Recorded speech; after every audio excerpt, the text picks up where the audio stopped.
بسم الله الرحمن الرحيم. اكلمكم النهارده يا جماعه عن فكره انشاء الحمامات. ده حمام عام، حمام إنال ده يا جماعه سلطان من ضمن سلاطين المماليك رقم 14 حكموا مصر.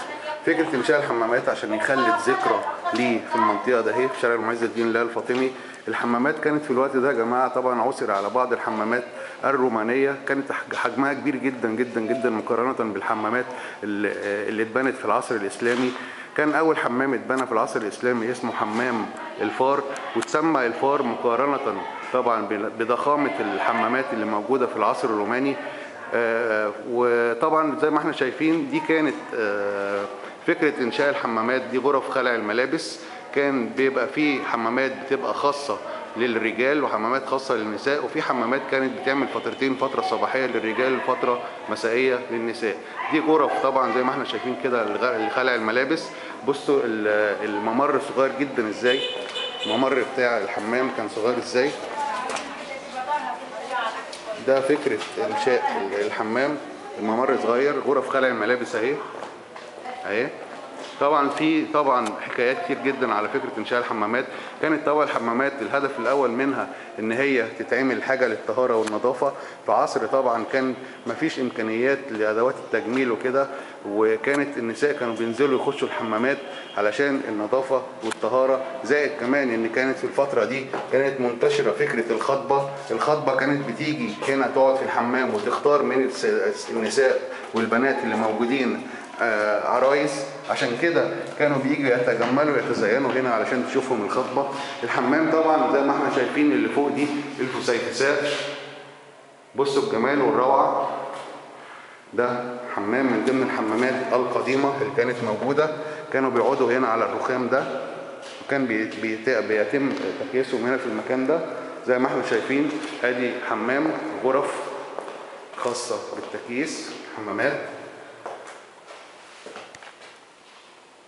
دي غرفة من ضمن الغرف، ودي المكان من فوق. ده كله كان خشب يا جماعة، وليه قصة شهيرة هحكيها لكم. وادي غرفة كمان.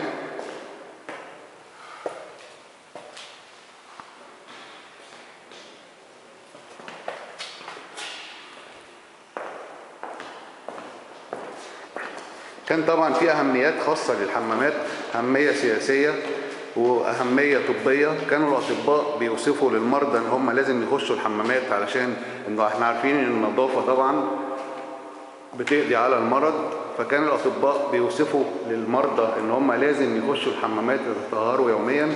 زائد كمان ان كانت الاهميه السياسيه ان كان بيتم الاجتماعات هنا. ده طبعا ده كان بيبقى مليان ميه، وكان بيتم التكييس فيه هنا فوق. دي غرفة تانية، طبعا الإضاءة ضعيفة شوية معلش. وهنا برضو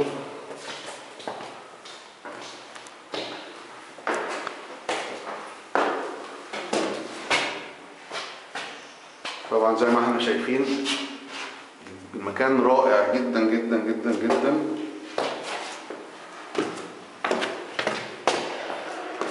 كان بيتم طبعا هنا تكييس.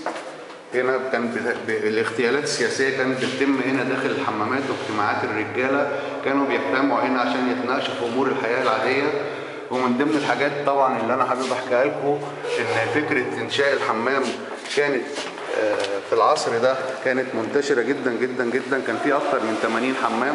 طبعا الفاضل منهم دلوقتي 7 حمامات، 4 على الطراز العثماني و3 على الطراز المملوكي. دول اللي موجودين دلوقتي